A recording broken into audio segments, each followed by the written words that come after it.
Hello दोस्तों, कैसे हो आप? सभी को नमस्कार, सभी को राम राम।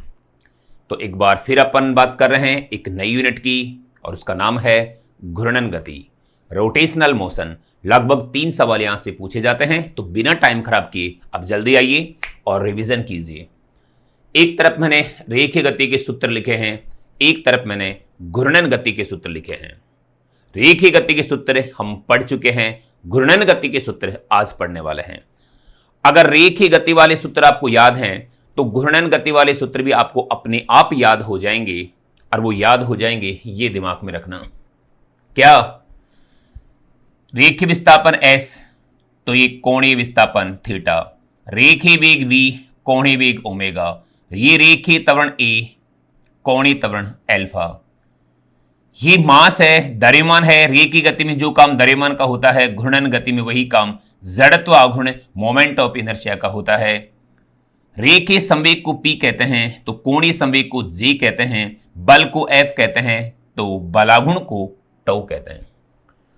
रेखीय गति में जो महत्व बल का होता है, घूर्णन गति में वही महत्व बलाघूर्ण का होता है। रेखीय गति में जो महत्व संवेग का होता है, घूर्णन गति में वही महत्व कोणीय संवेग का होता है। ठीक, तो ये आपके सामने है, आप देख लीजिए। मैं इसमें ज्यादा कोई नेतागिरी करूंगा नहीं। रेखीय विस्थापन s, कोणीय विस्थापन थीटा। रेखीय वेग, विस्थापन में परिवर्तन की दर को वेग कहते हैं। कोणीय विस्थापन में परिवर्तन की दर को कोणीय वेग कहते हैं। इसका मात्रक रेडियन प्रति सेकंड, और इसे लिखा जा सकता है ओमेगा बराबर 2π/t, और t क्या है यहाँ पे? आवर्तकाल। 1/t बराबर होता है आवृत्ति, तो ओमेगा बराबर हम 2πn भी कह सकते हैं। n यहां आवृत्ति है। आवृत्ति प्रति सेकंड, चक्रों की संख्या, उसे आवृत्ति। इसका मात्रक या तो चक्कर प्रति सेकंड होगा या हर्ट्ज होता है। ठीक, आवृत्ति का मात्रक हर्ट्ज होता है। सवाल कई बार ये जनरल साइंस का पेपर और ये होता है, इनमें पूछ लेता है। ठीक, दूसरी बात ये आया कैसे? एक पूरे चक्कर की बात करिए सर। अगर आप एक पूरा चक्कर लगाते हो तो पता है कोण आप कितना लेते हो? 2π, तो कोण का मान हो जाएगा 2π। एक पूरा चक्कर लगाते हो तो समय का मान कितना होगा? t। बस यही तो ओमेगा के बराबर है। रेखीय वेग और कोणीय वेग में ये संबंध होता है, ये भी हमें पता होना चाहिए। v वेक्टर बराबर omega vector cross r vector. ध्यान दें, r वेक्टर यहां बाद में आता है, ओमेगा पहले आता है। r को पहले और ओमेगा को बाद में नहीं लिख सकते। क्यों?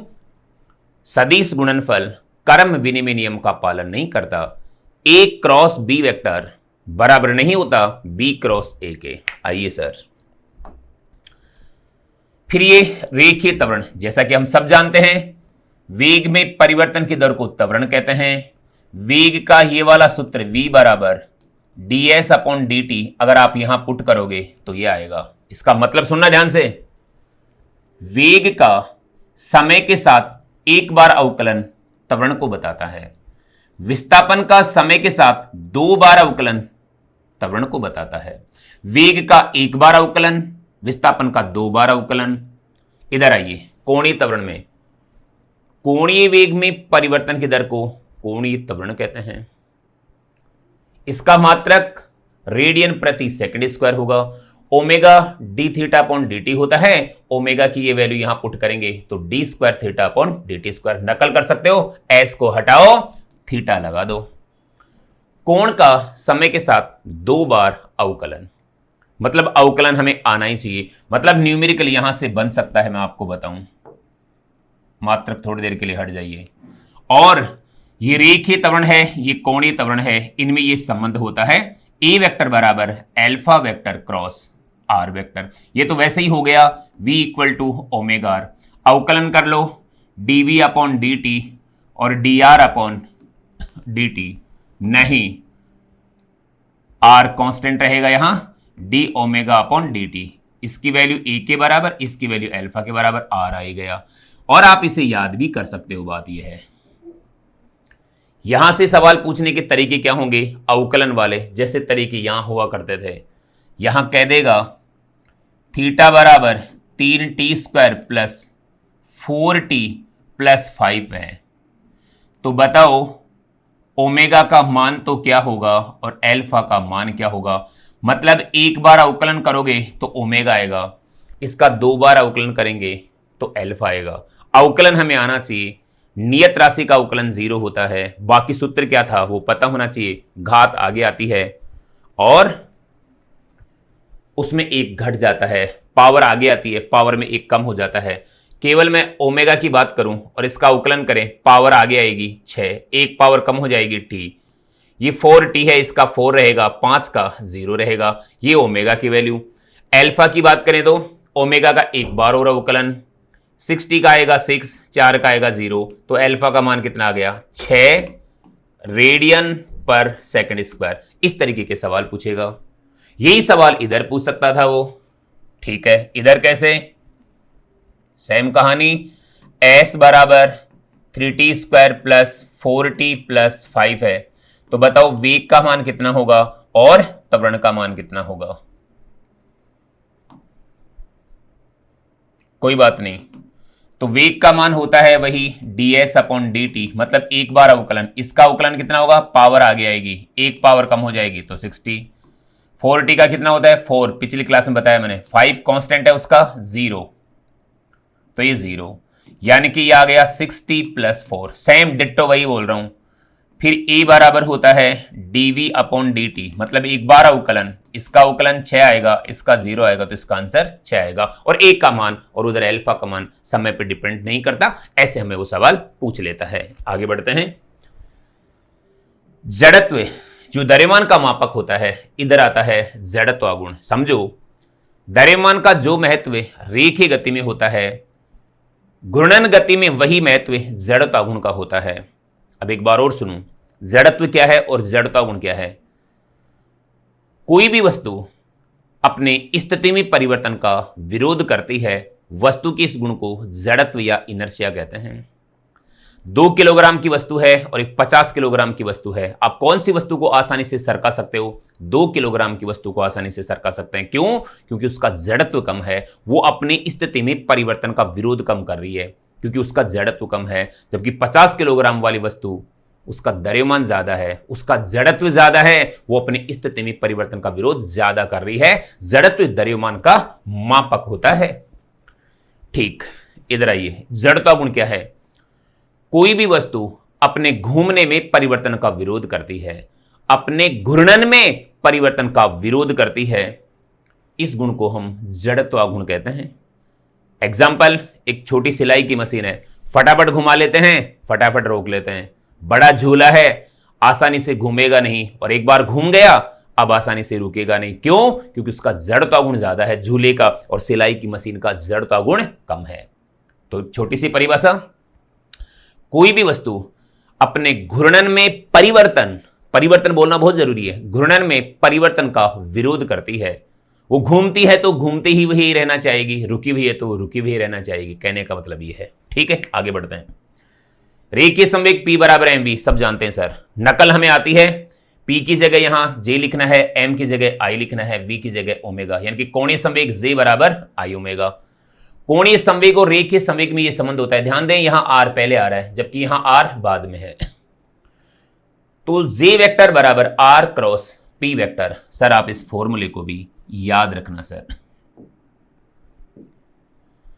और सुनो, यहां R vector cross P vector, मैंने बोला होगा एक दिन, बिल्कुल बोला था, वेक्टर वाली जब बात चल रही थी, और वो पॉइंट भी हमारा यहां इधर कोने में ही आ रहा था।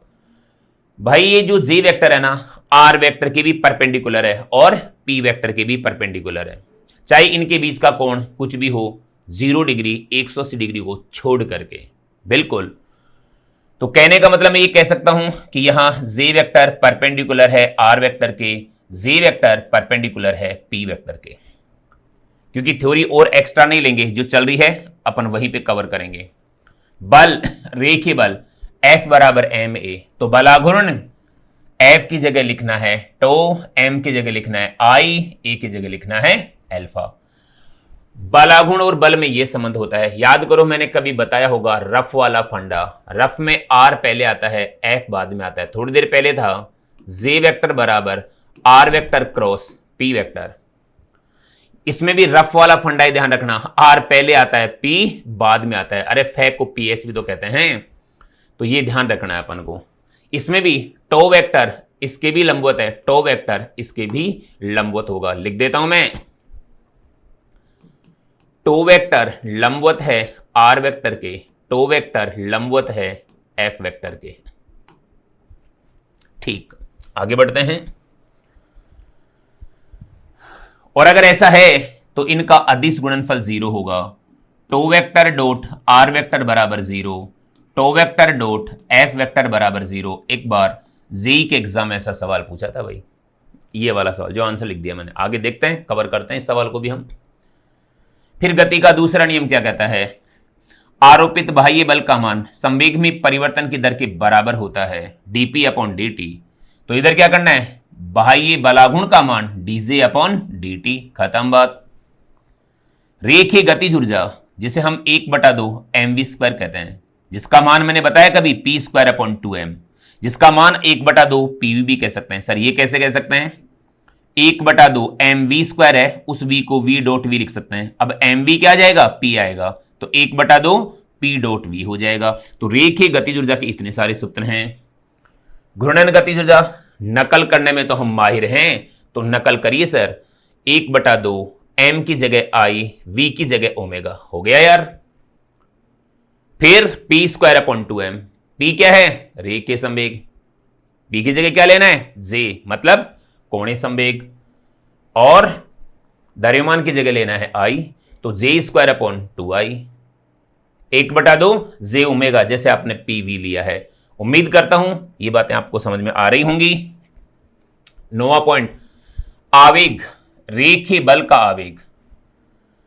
बहुत ज्यादा परिमाण का बल बहुत कम समय के लिए लगता है, तो बल और समय का गुणनफल आवेग के बराबर होता है, और इसका मान संवेग में परिवर्तन के बराबर होता है। यही याद करो, यही संवेग आवेग प्रमेय है। संवेग में परिवर्तन का मान आवेग के बराबर होता है। याद करो, हमने एक न्यूमेरिकल भी कवर किया था, ऐसा वाला याद करो, x t, x और t, और इन बिंदु पर मैंने आपसे आवेग पूछा था, और इसका मान m v final minus v initial, क्योंकि संवेग में परिवर्तन के बराबर है।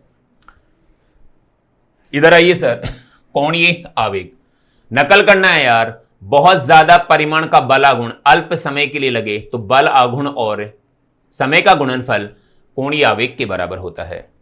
इसका मान कोणीय संवेग में परिवर्तन के बराबर होता है, और नकल करके भाई मैंने ये लिखा है।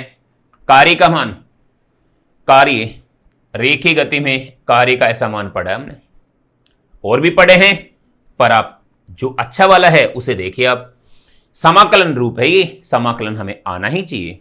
इधर आओ, घूर्णन गति में भैया बल की जगह टो लिखना है, dx की जगह d थीटा लिखना है, और θ1 से θ2। इस कार्य के लिए या इसके लिए मैं एक छोटी सी बात आपको बताऊं, तो वो छोटी सी बात ये है, अभी नहीं बताऊंगा, बाद में बताऊंगा। चलो 10 पॉइंट, 11वां पॉइंट, गति के समीकरण सब जानते हैं। ये 5 समीकरण हमें याद रखने ही होंगे, पढ़ के आए हैं भाई हम, और नकल करने पर 5 समीकरण कुछ इस तरीके से बनेंगे। जो न्यूमेरिकल इसके बना करते थे, सारे न्यूमेरिकल इसके भी बनेंगे। ठीक कैसे? जैसे मान लो सर बताइए, आप याद करो, वहां हमने कुछ गैलीलियो का विषम अंक संबंधी नियम बोला था, वो इधर भी लागू होगा। बस यहां रेखीय विस्थापन की बात होगी, यहां कोणीय विस्थापन की बात होगी। वहां क्या बोला था? गैलीलियो का विषम अंक संबंधी नियम, कि कोई कण विराम अवस्था से प्रारंभ होता है, नियत त्वरण से गति करता है, तो समान समय अंतराल में तय की गई दूरियों का अनुपात 1:3:5 इस तरीके से होगा। हाँ तो सर ये क्या होगा? यहां ऐसा होगा कि भैया कोई टायर है, पंखा है, जो आप कहना चाहो, ठीक है ना, और प्रारंभिक वेग इसका कोणीय वेग 0 है, एल्फा नियत है। मतलब कोई टायर है, पंखा है, पहिया है, विराम अवस्था से घूमना प्रारंभ करता है और नियत कोणीय वेग से घूमना प्रारंभ कर रहा है, तो समान समय अंतराल में कोणीय विस्थापन का अनुपात क्या होगा, कोण का अनुपात क्या होगा, 1:3:5 वो सारे सूत्र यहां भी लागू होंगे। और सारे कॉन्सेप्ट भी यहां लागू होंगे। यहां ओमेगा बाद का कोणीय वेग है तो ओमेगा नोट पहले का कोणीय वेग है। अब हम थ्योरी के बारे में ज्यादा बात नहीं करेंगे क्योंकि एग्जाम बहुत नजदीक भी आ रही है। कुछ सवाल जो बहुत ज्यादा इंपॉर्टेंट हैं उन सवालों की अपन बात करने जा रहे हैं। तो आओ, सवाल नंबर 1, कॉपी पेन अपने साथ में रखो और जैसे ही सवाल आए वीडियो को रोको, अपने मन से कोशिश करो। आता है तो बढ़िया है, नहीं आता है कोई टेंशन नहीं, नहीं भी आता है कोई दिक्कत नहीं। लेकिन आज की क्लास खत्म होने के बाद जो सवाल करवाए जा रहे हैं उनको बहुत अच्छी तरह से सॉल्व कर लेना आप। हाँ, बाद में, पहले नहीं आता तो कोई बात नहीं। यकीन मानिए या तो इन्हीं में से या इनसे मिलते जुलते सवाल ही आपको वहां मिलने वाले हैं। ठीक है। श्री कृष्ण गोविंद हरे मुरारी, हे नाथ नारायण वासुदेवा। श्री कृष्ण भगवान की जय। ये सवाल आप देखिए और फिर करते हैं बात। ठीक है।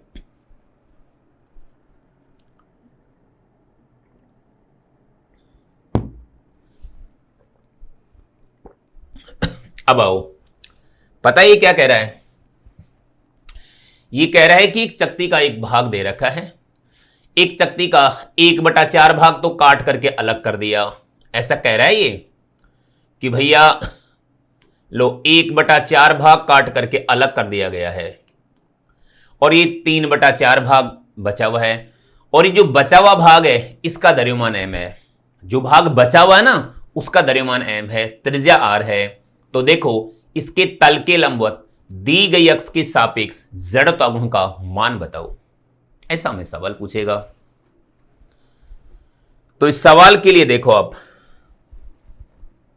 ऑप्शन आपके सामने है। सॉल्व कैसे करना है? सर पहले आप पूरी चक्ति की बात करो।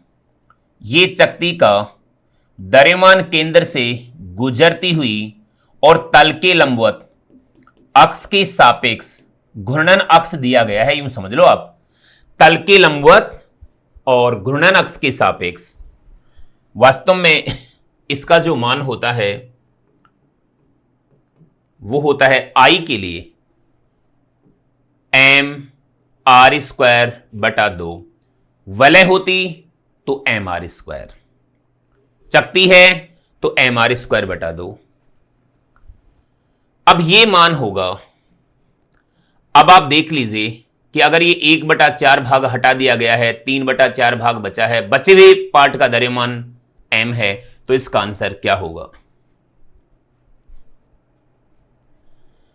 तो सुनो ध्यान से, एक बात याद रखना। अगर चक्ति को इस तरीके से काटा गया है, सममित रूप से काटा गया है, तो बचे हुए टुकड़े की बात करो चाहे इस टुकड़े की बात करो, जड़त्वागुण का सूत्र वही रहता है जो पहले था। जड़त्वागुण का सूत्र बदलता नहीं है। तो इसका आंसर कुछ इस तरीके से होगा कि अगर ये पूरी चक्ति होती तो हमारा आंसर mr²/2 होगा। मतलब ये सूत्र होता है सर। अब इसमें आओ, यही सूत्र अपन को यहां लागू करना है और इसका आंसर भी वही आएगा। I बराबर, सूत्र क्या रहेगा? ध्यान दो, सूत्र क्या रहेगा? mr²/2। सूत्र यही रहने वाला है। लेकिन यहां देखो स्मॉल m मैंने लिया है, m का मान दे रखा है कैपिटल M, r की जगह r²/2। बस यही हमारा आंसर आ गया। ऐसे कैसे हो सकता है सर? इसका आंसर भी वही है, इसका आंसर भी। अरे तो भाई इसका भी तो द्रव्यमान उसने m दे रखा है। उसने ऐसा कहीं नहीं बोला है कि पूरी चक्ति है जिसका द्रव्यमान m है, फिर 1/4 भाग काट के हटा दिया गया है, तो बचे हुए पार्ट के लिए जड़ता गुण का मान बताओ। तो वो कहानी अलग है। आज क्या कह रहा है देखो, ध्यान से सुनना।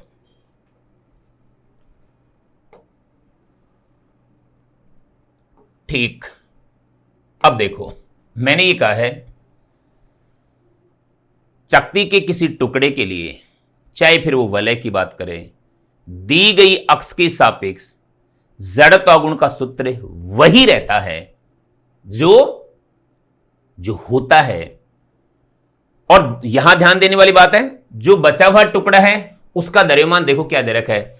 ये बचा हुआ टुकड़ा है, इसका द्रव्यमान उसने m ही दे रखा है। ऐसा नहीं है कि पूरी चक्ति का m है फिर 1/4 काट के हटा दिया फिर तो 3/4 m रह जाएगा। नहीं नहीं नहीं, ऐसा नहीं है। जो टुकड़ा बच रहा है इस बचे हुए टुकड़े का द्रव्यमान m है, इसी की त्रिज्या r है। मैंने क्या बोला, दी गई अक्ष के सापेक्ष जड़ता गुण का सूत्र अपरिवर्तित रहता है। तो आप तो सूत्र पता करो कि सर सूत्र हमें पता है, बोलो I बराबर सर mr² 2 होता है। तो कोई बात नहीं, m इसका द्रव्यमान लो, ले लिया, r इसी की लो mr² और बटा 2, मतलब पूरी चक्ति के लिए भी वही सूत्र आएगा तो फिर इस टुकड़े के लिए भी वही आएगा। ठीक है, अच्छा और सुनो, यहां सुनो, आप तो इस सवाल को अलग समझो। इसका द्रव्यमान m दे दिया, इसकी त्रिज्या r दे दी और इस अक्ष के सापेक्ष पूछ रहा है। द्रव्यमान चलो m डैश ले लेता हूं, पता है इसके लिए जड़ता गुण क्या आएगा, वही m डैश r² बटा 2। अरे मतलब सूत्र वही रहेगा यार, सूत्र mr² बटा 2 होगा। अब m क्या है, वो जो चक्ति है ना उसका द्रव्यमान देख लो आप, वो डायरेक्ट देता है तो बढ़िया, नहीं देता है तो फिर अपन को सोल्व करना पड़ेगा। पर इसने तो डायरेक्ट बोला है कि द्रव्यमान m है और ऐसे काट के हटा दिया गया है। बताओ मोमेंट ऑफ इनर्शिया क्या होगा। ये आरपीएससी में पूछा हुआ सवाल है, फर्स्ट ग्रेड के पेपर में, शायद 2018 वाले पेपर में आया था ये। और इसका आंसर कौन सा होगा, फर्स्ट वाला इसका आंसर होगा। मतलब mr² बटा 2, जहां m क्या है, इस टुकड़े का द्रव्यमान, इस टुकड़े का द्रव्यमान, पूरी चक्ति का नहीं, इस टुकड़े का। ठीक है, आगे बढ़ते हैं। उम्मीद करता हूं ये बात समझ में आई होगी। और एक बार लास्ट में एक बात रिपीट कर देता हूं, चक्ति के किसी टुकड़े के लिए या वलय के लिए जड़ता गुण का सूत्र वही रहता है जो पूरी चक्ति का। सूत्र बोला है मैंने, वैल्यू नहीं बोली है, सूत्र बोला है, सूत्र वही रहेगा। अब यहां सूत्र mr² बटा 2 होगा, m जो इसका द्रव्यमान है, r जो इसकी त्रिज्या है। ओके, आपके मन में जो डाउट हो सकता है उसके बारे में भी मैं बात करना चाहूंगा। अगर ऐसा कह दे कि सर इसका जड़ता गुण I है, ठीक है, और अब क्या कर दिया, इसमें से ये वाला भाग काट करके अलग कर दिया, अब कितना होगा, ये वाला भाग अलग कर दिया, 1/4 भाग अलग कर दिया, 3/4 भाग यहां रह गया। टेंशन मत लो, इसका जड़ता गुण I है तो इसका 3/4 I होगा और इसका I/4 होगा। क्यों टेंशन ले रहे हो, इसमें कहां बुराई है। लेकिन अगर कोई सूत्र पूछे ना तो सूत्र वही रहेगा। मान लीजिए इसका द्रव्यमान है m1, सोच लो इसका द्रव्यमान है m2, जो भी है इसका द्रव्यमान है m3। पता है इसके लिए सूत्र क्या आएगा, I बराबर m1 r² बटा 2। पता है इसका सूत्र क्या होगा, I बराबर m2 r² बटा 2। पता है इसका सूत्र क्या होगा इसके लिए, I बराबर m3 r² बटा 2। मतलब सूत्र वही रहेगा, सूत्र वही रहेगा, सूत्र वही रहेगा। द्रव्यमान इनके अलग अलग हैं, वो एक अलग बात है, तो कोई बात नहीं। पर अगर डायरेक्ट द्रव्यमान देता है तो सूत्र सेम रहेगा और उसी के अकॉर्डिंग हमें बात करनी है। उम्मीद करता हूं कि बात समझ में आई होगी। चलो अगले सवाल की ओर बात करते हैं। दूसरा सवाल देखो, पढ़ो इसे एक बार।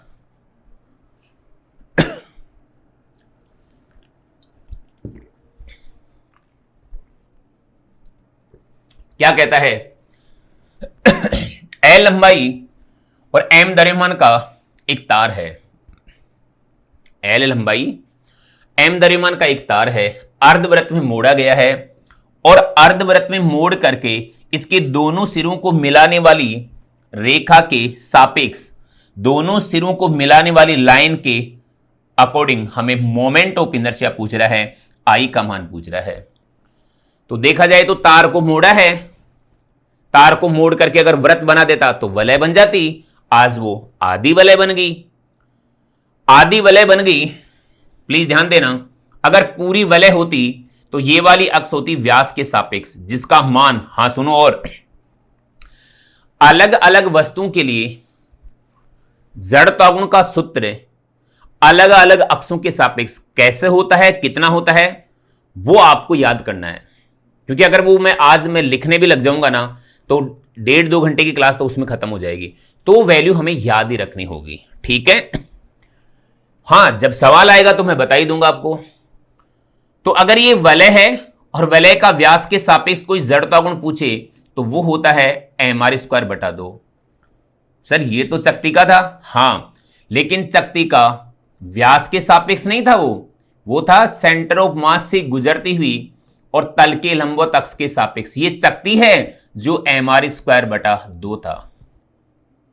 चकती का व्यास के सापेक्ष mr²/4 होता है। ये इन्हीं के बारे में बात कर रहा हूं कि ये आपको आने चाहिए। अगर मैं बात कर रहा हूं वलय के लिए, रिंग के लिए, तो इस अक्ष के सापेक्ष होता है mr², तो व्यास के सापेक्ष होता है mr²/2, और ये एक तरीके से डायमीटर के अकॉर्डिंग दिया गया है। तो सूत्र हमें ये काम में लेना है। चलो आगे बढ़ते हैं। अब तक आपने ये सवाल सोल्व कर लिया होगा और ऑप्शन आपके सामने है, इसे मैं मिटा देता हूं। आइए सर, मान लीजिए कि ये वाली जो त्रिज्या है वो r है, ठीक।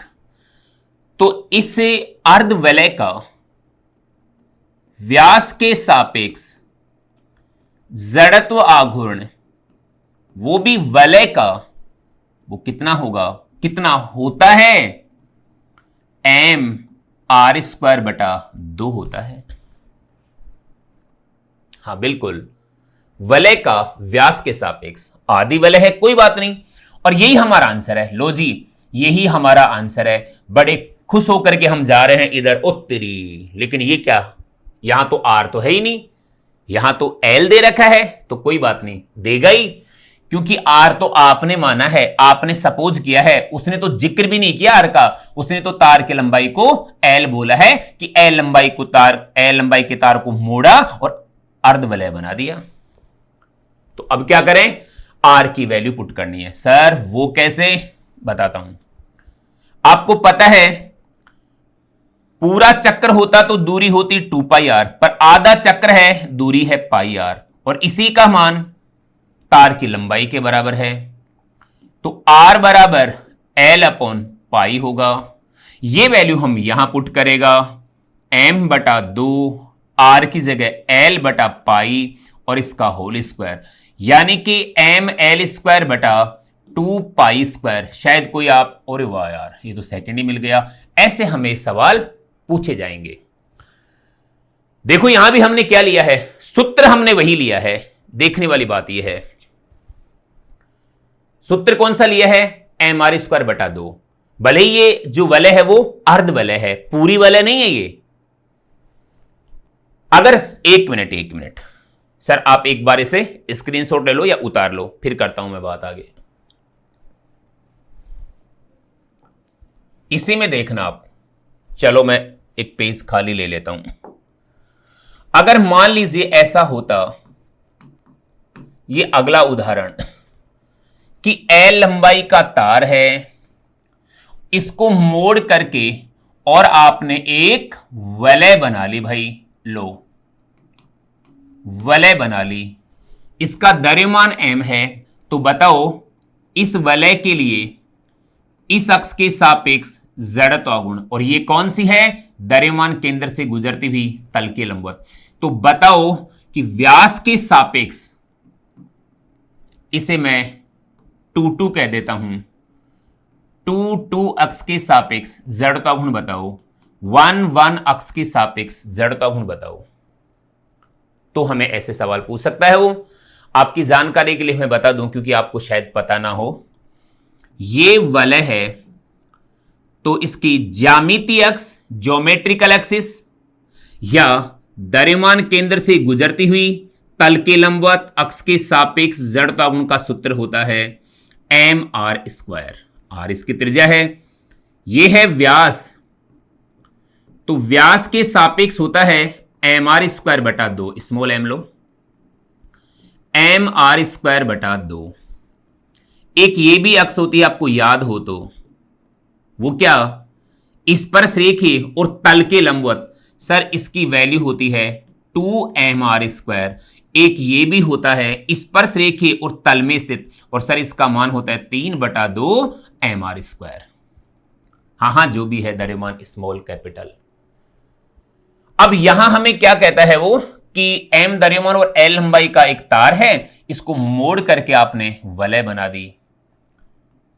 तो दी गई सभी अक्षों के सापेक्ष जड़त्व आघूर्ण का मान ज्ञात करो। हिंट देता हूं मैं, देखो जड़त्व आघूर्ण के सूत्र तो मैंने बता ही दिया आपको। ये ज्यामितीय अक्ष के सापेक्ष मतलब घूर्णन अक्ष के सापेक्ष मतलब द्रव्यमान केंद्र से गुजरती हुई तल के लंबवत अक्ष के सापेक्ष। फिर व्यास के सापेक्ष mr² बटा 2, स्पर्श रेखीय तल के लंबवत 2mr², स्पर्श रेखीय तल में स्थित 3/2 mr²। और ये किसके लिए है? ये चकती के लिए नहीं, रिंग के लिए है, वलय के लिए है। ये रिंग बन गई सर आज। ठीक है सर, तो अब क्या करें? कुछ भी नहीं, वो सारे आंसर सही हैं, लेकिन आर के पदों में हमें वहां ऑप्शन मिलेगा ही नहीं। तो आज क्या करना है, जब आप इसको मोड़ करके एक वृत्त बना रहे हो आर त्रिज्या का, तो पता है लंबाई का मान किसके बराबर होगा? परिधि 2πr के बराबर। तो r बराबर l/2π। जहां जहां r दे रखा है उसकी जगह ये वैल्यू रख दो। ठीक, r बराबर ये है, तो mr² बराबर कितना होगा? ml²/4π²। सर ऐसा क्यों लिया आपने? क्योंकि हर किसी में mr² तो आ ही रहा है। अब जहां जहां mr² है वहां ये वैल्यू पुट कर दो, तो यहां आंसर आएगा ml²/4π²। व्यास के सापेक्ष कहां हो भाई साहब आप? व्यास के सापेक्ष mr² बटा 2 है, उसमें 2 का भाग लगेगा, तो लंबाई के पदों में ml²/8π² होगा। ऐसे में वहां सवाल पूछे जाएंगे। और इसके लिए वलय का अलग अलग अक्षों के सापेक्ष जड़ता गुण का सूत्र क्या होता है, यह हमें पता होना चाहिए। ठीक, और सुनो सर, जब आप बता ही रहे हो तो यह भी बता दो कि यह सारी कहानी वलय के लिए कितनी होगी। मन तो मेरा बिल्कुल नहीं है, लेकिन फिर भी वलय के लिए हो गया। चकती के लिए, चकती के लिए कितना होगा? चकती का ज्यामितीय अक्ष के सापेक्ष mr² बटा 2, व्यास के सापेक्ष mr² बटा 4, व्यास के सापेक्ष स्पर्श रेखीय तल के लंबवत अक्ष के सापेक्ष 3/2 mr², स्पर्श रेखीय और तल में स्थित 5/4 mr²। और सर ये आपको आने चाहिए, देखो आने चाहिए। लंबवत अक्षों की प्रमेय, समांतर अक्षों की प्रमेय, जड़ता गुण की प्रमेय, वो आने चाहिए, उससे हल करने पर आता है। लेकिन अब आप सीधा सीधा याद रख सकते हो, ये चकती है सर, चकती। ओके, और भी जब बात आई है तो मैं और भी बोलूंगा। एक ठोस गोले के लिए व्यास के सापेक्ष जड़ता गुण का मान होता है 2/5 mr²। सर ये सवाल सीधा सीधा आरपीएससी ने ग्रेड फर्स्ट के एग्जाम में फिजिक्स के पेपर में पूछा था कि ठोस गोले का व्यास के सापेक्ष मोमेंट ऑफ इनर्शिया कितना होगा? 2/5 mr²। ये है ठोस गोला। इधर आओ, अगर यही बात खोखले गोले के लिए कहता, खोखला गोला, तो I बराबर यानी कि व्यास के सापेक्ष या सेंटर ऑफ मास के सापेक्ष एक ही बात है, यह आएगा 2/3 mr²। और मैंने कहा प्लीज आपसे रिक्वेस्ट है कि इन सभी के मान आप अपने कॉपी में लिख लेना और याद कर लेना, क्योंकि ये याद करने वाले ही हैं। अब आओ देखो हमारे तीसरे सवाल की ओर। 3 ठोस गोले हैं और दी गई अक्ष के सापेक्ष जड़ता गुण का मान पूछ रहा है। y और y' के सापेक्ष जड़ता गुण का मान पूछ रहा है। ऑप्शन आपके सामने है। 3 ठोस गोले, प्रत्येक की त्रिज्या r है, प्रत्येक का द्रव्यमान m है, तो दी गई अक्ष के सापेक्ष मोमेंट ऑफ इनर्शिया का मान क्या होगा? ऐसा हमें एग्जाम में सवाल पूछ सकता है। ओके, तो सर हम ज्ञात कर लेंगे इसका, इसका और इसका। अब सुनो मेरी बात ध्यान से, ट्रिक याद करो। और ट्रिक कुछ ऐसी है, मेरे साथ के साथ बोलना। जड़ता गुण बराबर जितनी बॉडी उतने आईसीएम। कोई कोटेशन है? जितनी बॉडी उतने आईसीएम। 1 2 3, 3 बॉडी है, 3 आईसीएम, प्लस जो घूर्णन अक्ष हमें दे रखी है इसके ऊपर ये बॉडी तो पहले से शिफ्ट है, मतलब सेंटर ऑफ मास इसके ऊपर आ रहा है, पर इन दोनों का सेंटर ऑफ मास इस लाइन पर नहीं आ रहा, तो इनको शिफ्ट करना बोलते हैं। शिफ्ट करना मतलब कुछ लाइन बोलने वाला हूं, और मैं दोबारा बोलता हूं, जितनी बॉडी उतने आईसीएम प्लस जितनी बॉडी को पुट करना है इस लाइन पर उतने एमडी स्क्वायर, 2md²।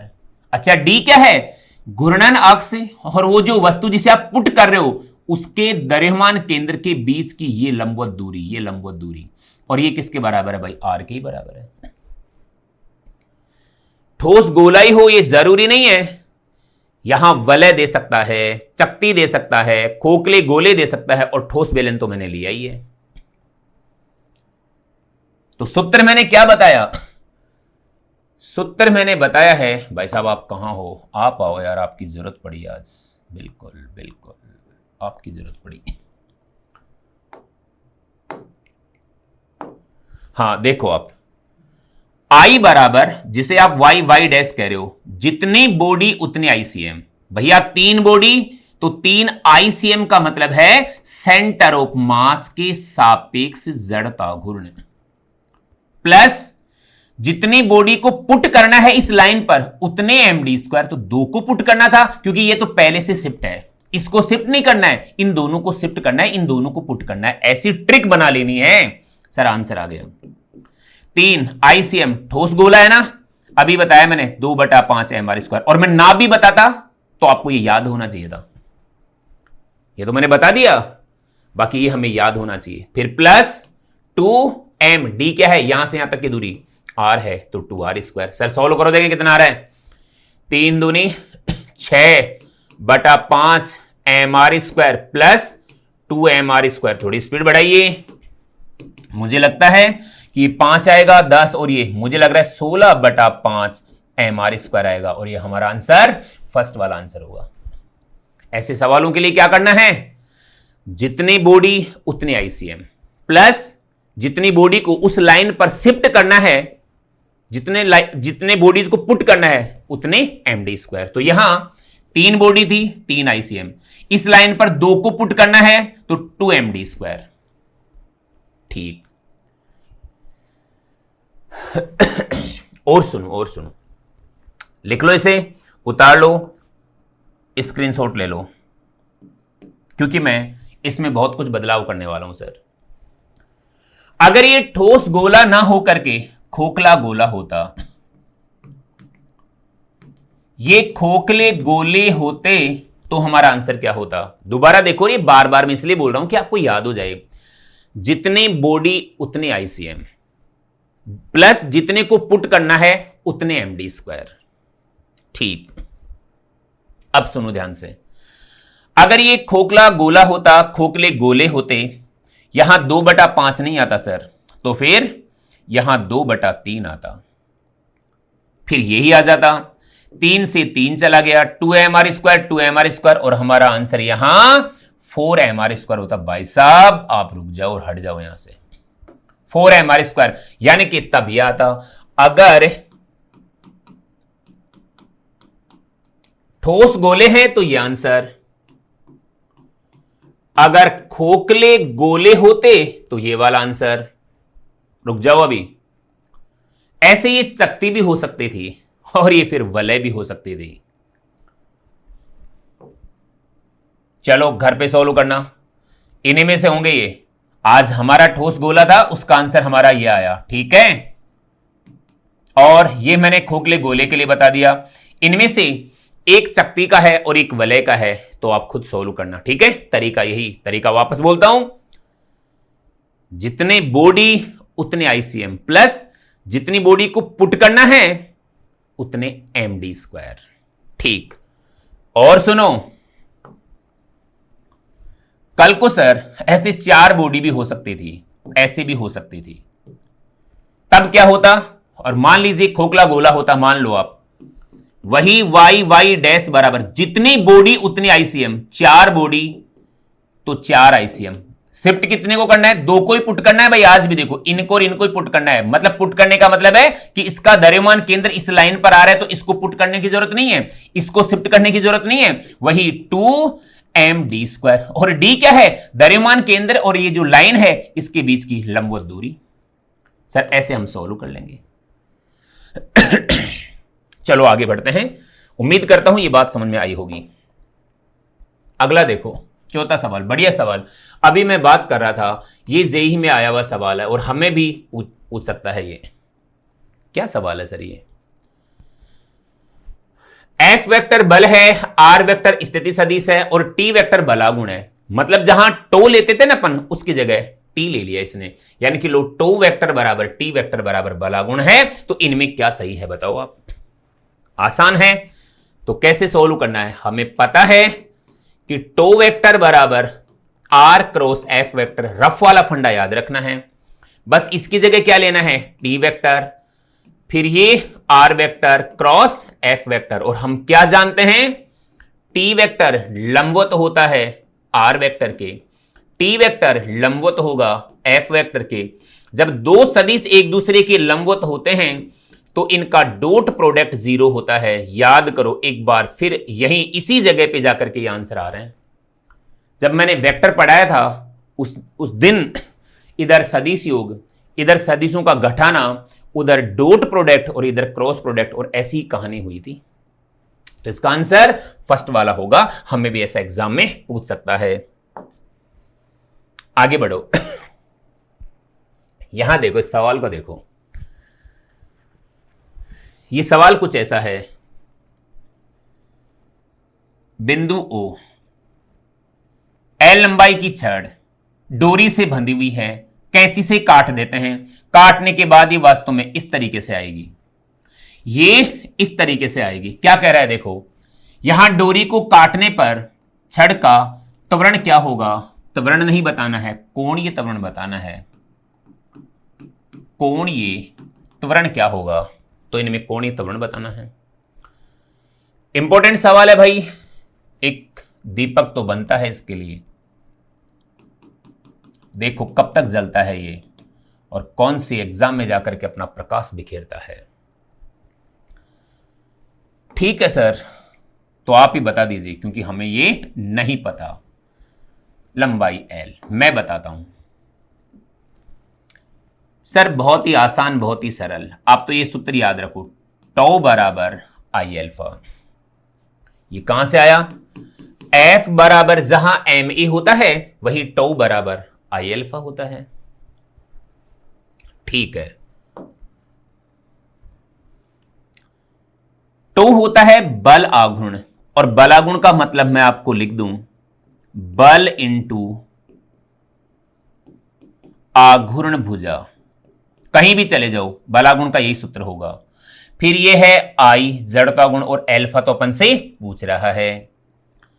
सर जैसे ही आप डोरी को काटोगे, ये डोरी कटेगी, डोरी के कटते ही इस पर कौन सा बल लगेगा? गुरुत्वाकर्षण बल लगेगा। और गुरुत्वाकर्षण बल का क्रियाकारी केंद्र, एक्शन पॉइंट, द्रव्यमान केंद्र होता है, और इसका द्रव्यमान केंद्र यहां है, सेंटर ऑफ मास यहां है। तो वो गुरुत्वाकर्षण बल यहां लगेगा और वो नीचे लगेगा, जिसे आप mg कह दीजिए। ये घूर्णन अक्ष है, इसके सापेक्ष से घूमेगी, तो घूर्णन अक्ष और ये बल के बीच की ये वाली जो दूरी है, ये वाली जो दूरी है, इसी को बोलते हैं आघूर्ण भुजा। आपको यह भी आना चाहिए कि आघूर्ण भुजा क्या है।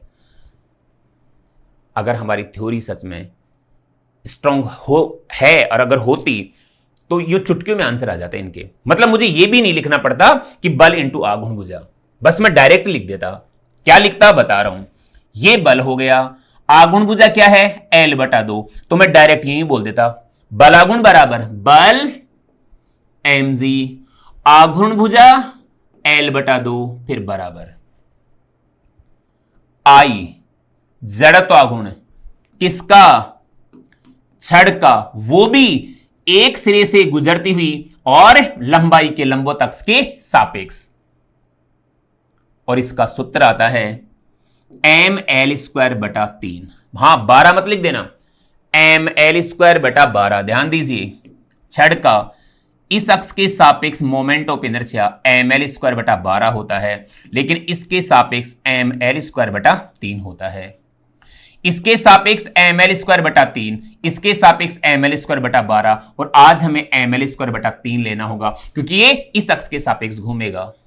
एल्फा तो अपन से पूछ ही रहा है। अब सर आंसर आ गया, मैं ज्यादा नेतागिरी नहीं करने वाला हूं। यहां एल की जगह स्मॉल एल बोला है उसने, एम से एम गया, एल से इस एल का स्क्वायर गया, यूं समझ लो ये गया, और 3 ऊपर आया। यकीन करो यकीन करो, एल्फा बराबर 3 ऊपर जाएगा, अच्छी बात है, और जी वहां रहेगा, एल नीचे चला जाएगा। यकीन करो 3/2 और जी अपॉन एल, ये हमारा आंसर होगा। है क्या कोई? 3/2 जी अपॉन एल, ये हमारा आंसर है। एक लाइन का सवाल है, टो बराबर आई एल्फा। टो यहां बल इंटू आगुण भुजा, बल mg, आगुण भुजा L/2, आई ml²/3, आंसर आ जाएगा। आगे बढ़ते हैं। तो अब अपन बात करते हैं, अपन छठे सवाल की बात कर रहे हैं। आओ देखो, यह सवाल कहता है कि यदि पृथ्वी की त्रिज्या अचानक आधी कर दी जाए, पृथ्वी को सिकोड़कर उसकी त्रिज्या आधी कर दी जाए, तो दिन रात की अवधि क्या होगी? 18 घंटे होगी, 6 घंटे होगी, 24 घंटे होगी और 12 घंटे होगी। ये ऑप्शन है। पृथ्वी की त्रिज्या अचानक आधी कर दी जाए, बिना भार से बलाघूर्ण लगाए, तो दिन रात की अवधि अब क्या होगी? यह सवाल है कोणीय संवेग संरक्षण को लेकर के। By conservation of angular momentum, J बराबर आई ओमेगा बराबर कांस्टेंट।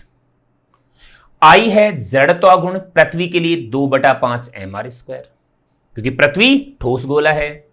ओमेगा 2π/t और कांस्टेंट 2/5 m कांस्टेंट, 2π कांस्टेंट, तो यकीन करो t समानुपाती r² आ जाएगा। त्रिज्या दुगनी होने पर आवर्तकाल 4 गुना होता, त्रिज्या आधी होने पर आवर्तकाल 1/4 गुना होगा, 24/4 होगा, 6 घंटे आंसर आएगा।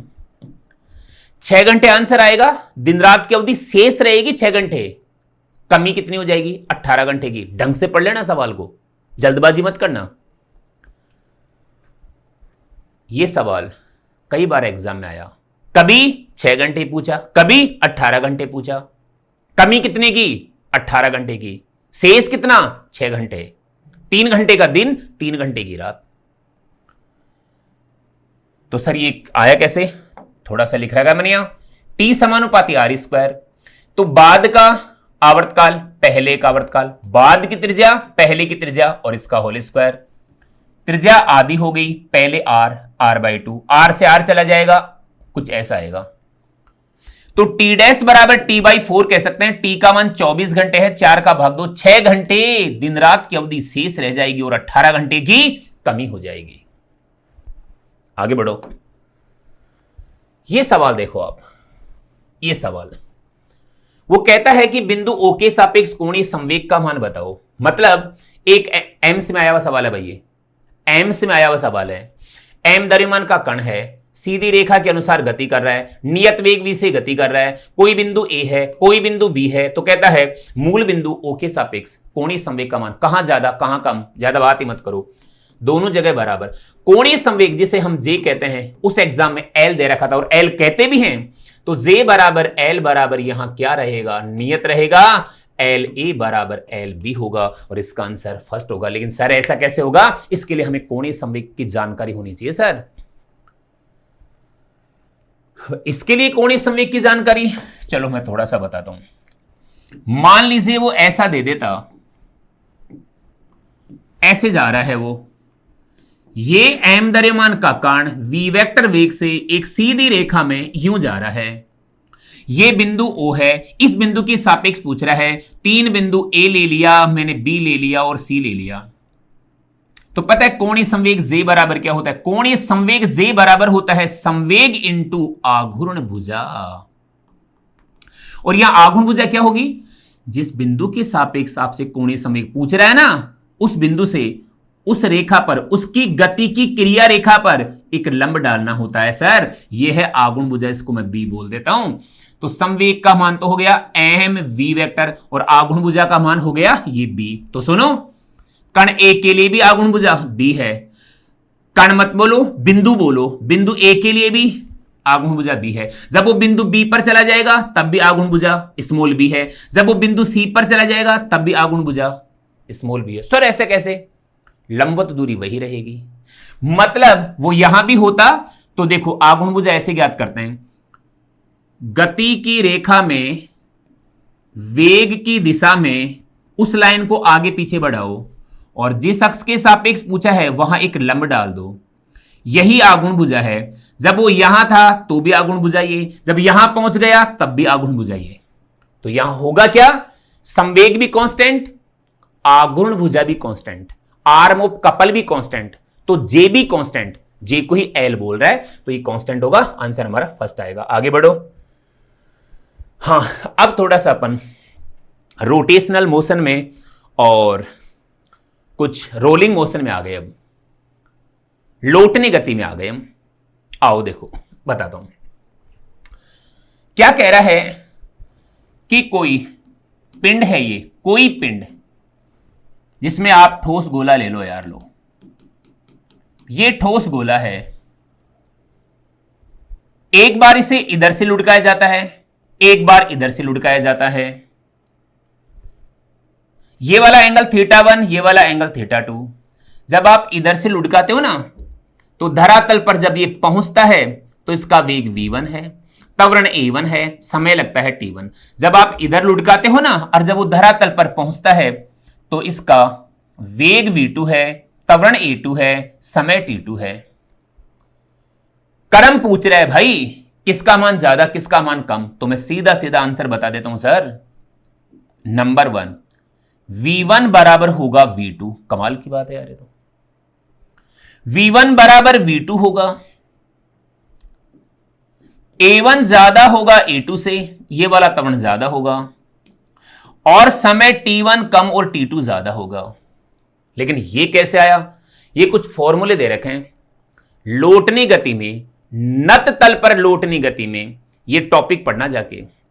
नत तल पर लौटनी गति, जब वो पिंड लौटनी गति करता हुआ धरातल तक पहुंचता है तो वेग का सूत्र ये होता है, त्वरण का सूत्र ये होता है, समय का सूत्र ये होता है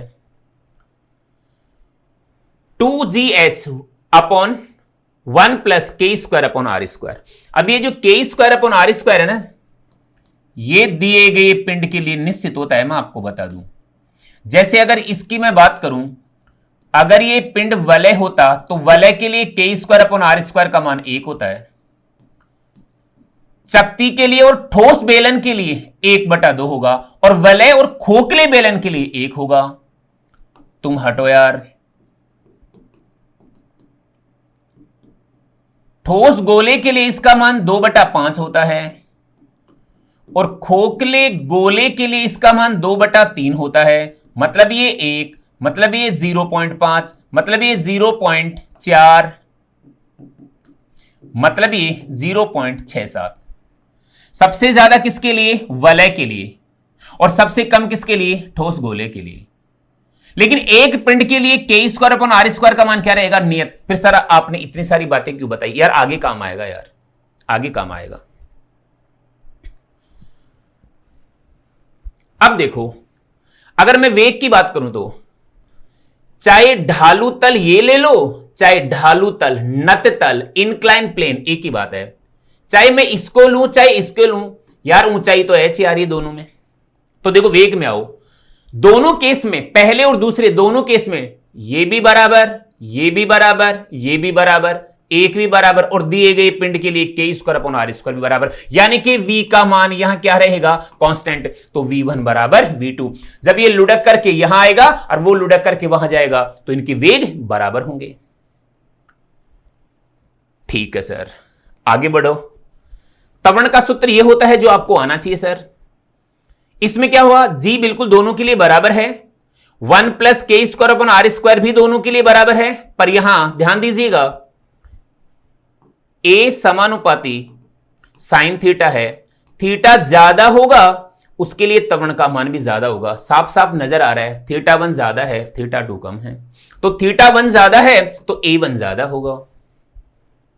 ठीक इसी प्रकार समय की बात करो, वहां से यहां तक आने में समय लगेगा 1/sin थीटा, फिर रूट 2h/z और 1 + k² r²।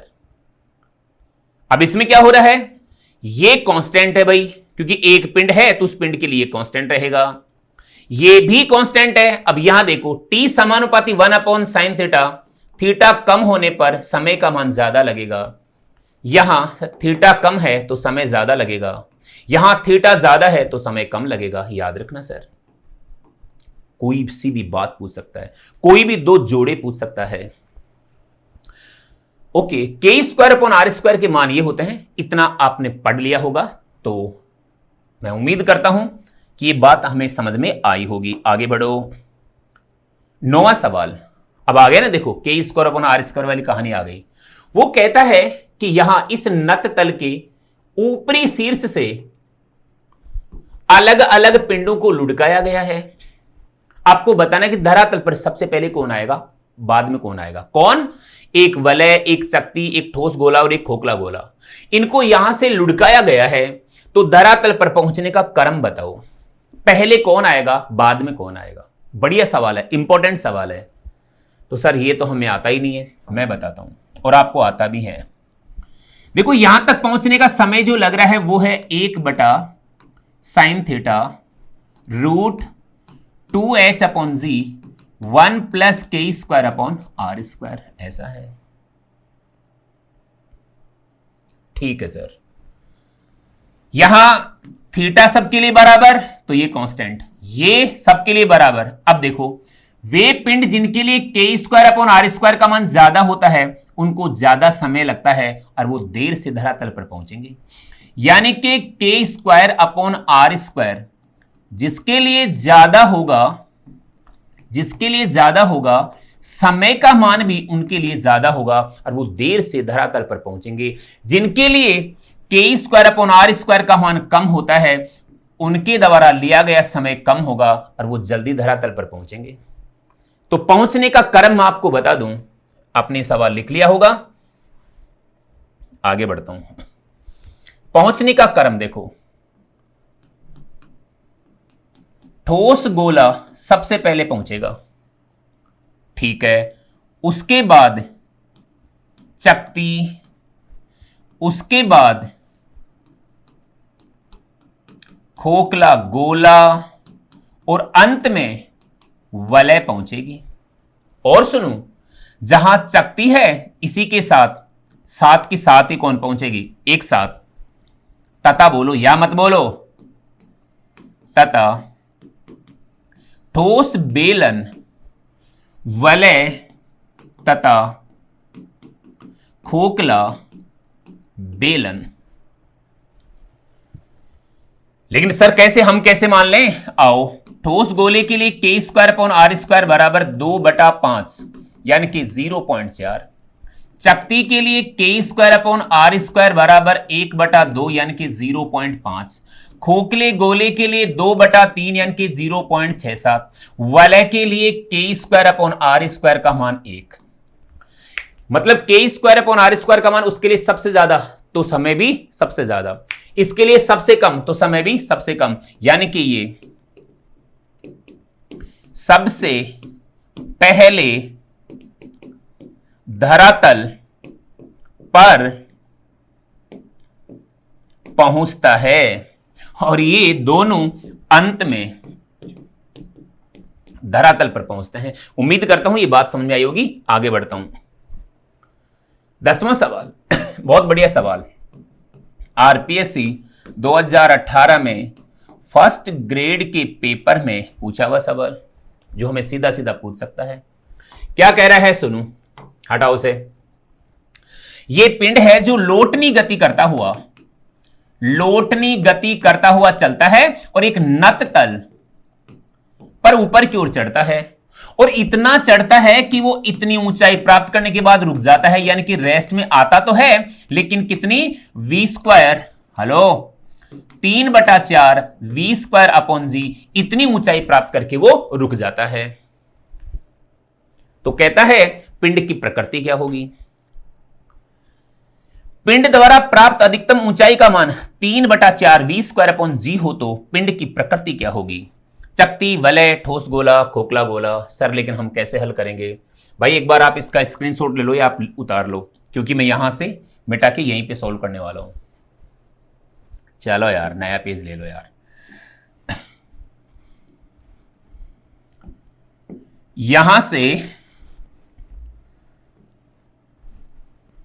यहां से वो पिंड लोटनी गति करता हुआ जाता है और इतनी ऊंचाई प्राप्त कर लेता है। h बराबर 3/4 v² अपॉन जी प्राप्त कर लेता है।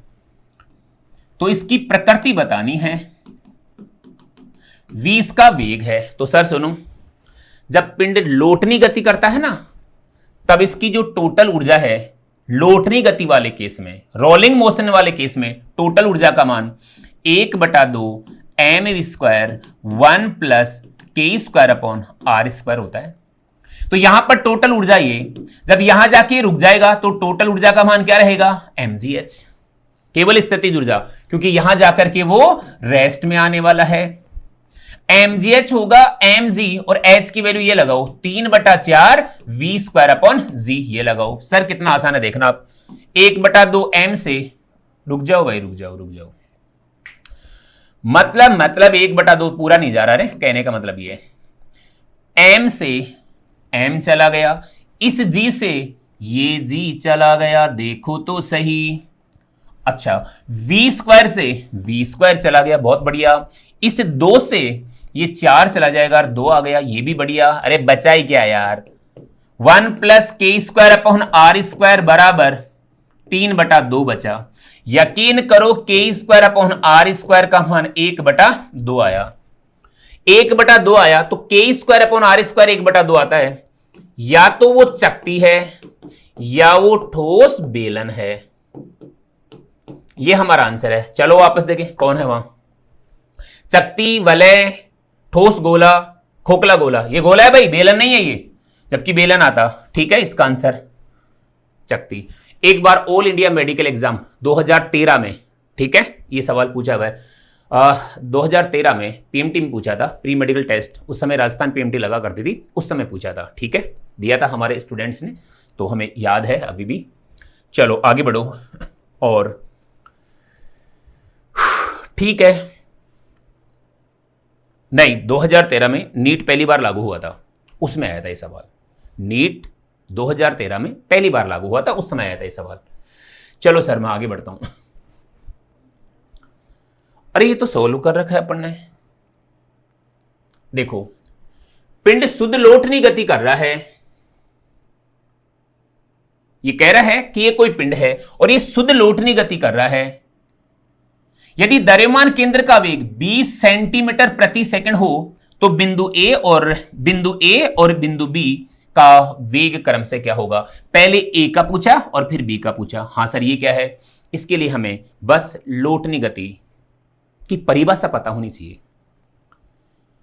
हां, शुद्ध लोटनी गति की परिभाषा पता होनी चाहिए, प्योर रोलिंग मोशन की परिभाषा पता होनी चाहिए। और वो पता है क्या होती है?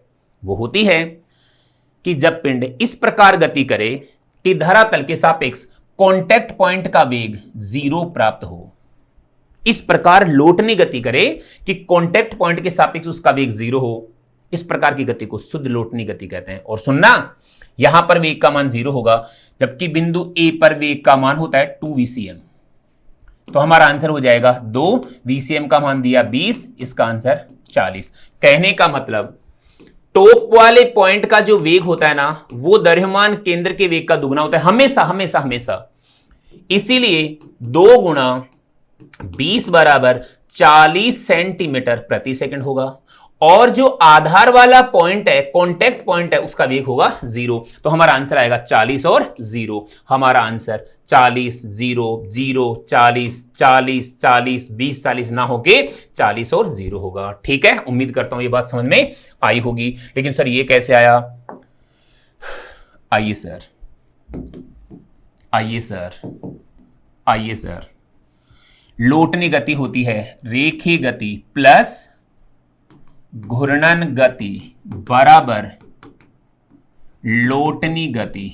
ठीक है, रेखीय गति में हर एक पॉइंट का वेग v v v v ऐसा होता है।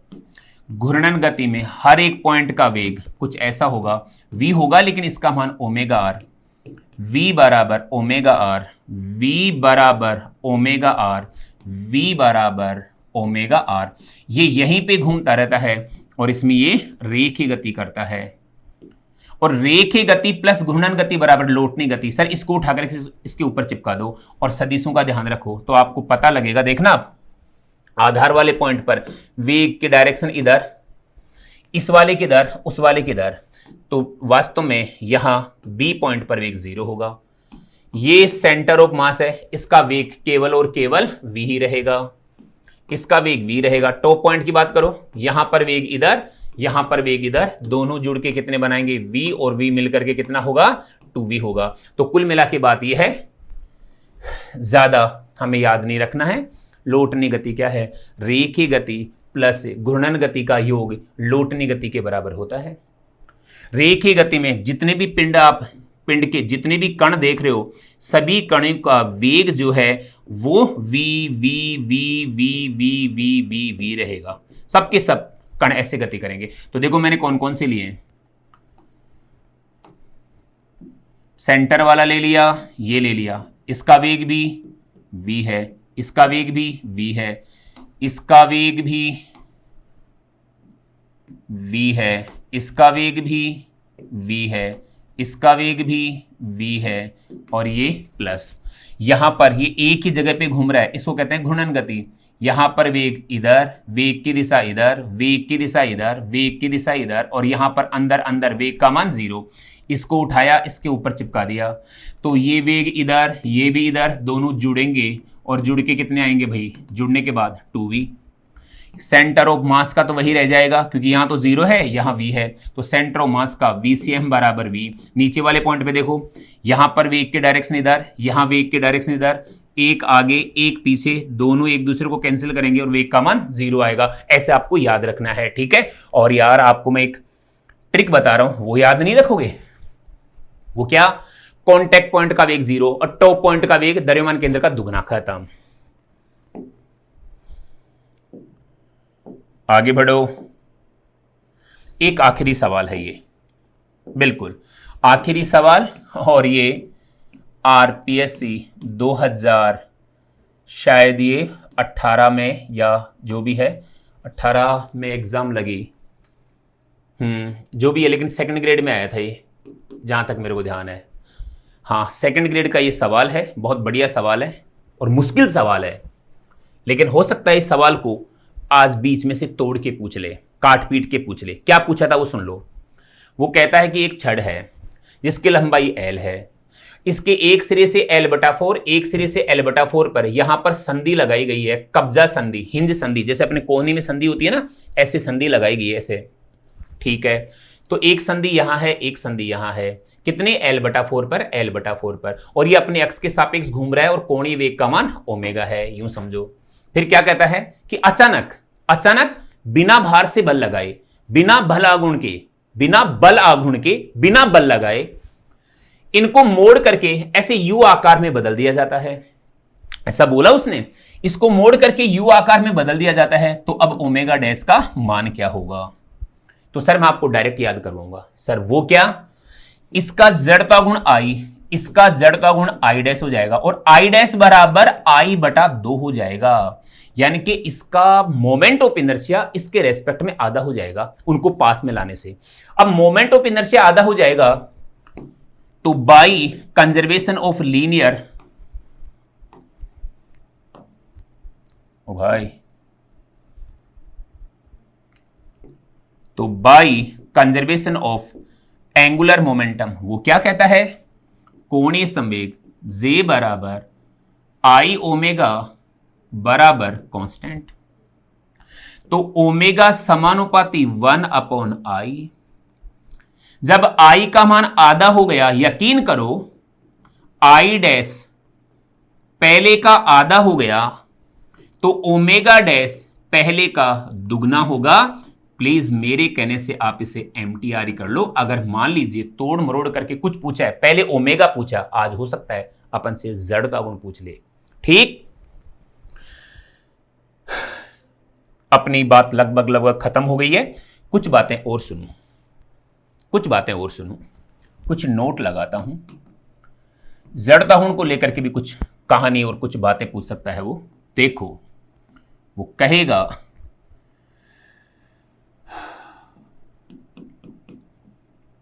ये स्टील का टुकड़ा है और ये लकड़ी का टुकड़ा है, एक बार इस अक्ष के सापेक्ष घुमाया जा रहा है, तो एक बार इस अक्ष के सापेक्ष घुमाया जा रहा है, इसे मैं 2x कहता हूं। कौन से अक्ष के सापेक्ष जड़ता गुण का मान ज्यादा होगा? कौन से अक्ष के सापेक्ष मोमेंट ऑफ इनर्शिया ज्यादा होगा?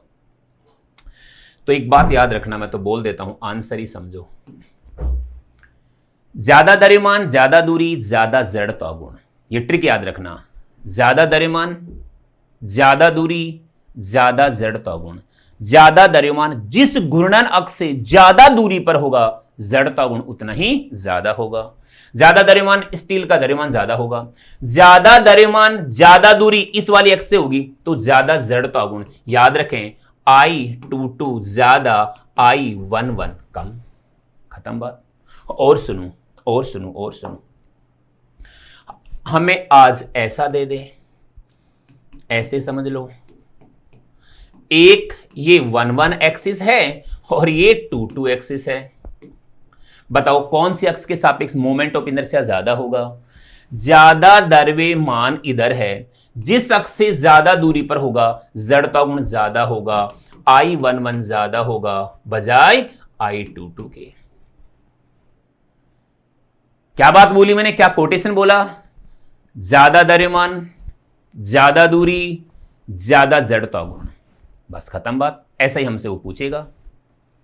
आज अपनी बात यहीं खत्म करते हैं। अगले पॉइंट में लेके आ रहे हैं सेंटर ऑफ मास, मतलब द्रव्यमान केंद्र। एक सवाल वहां से निश्चित रूप से आता है।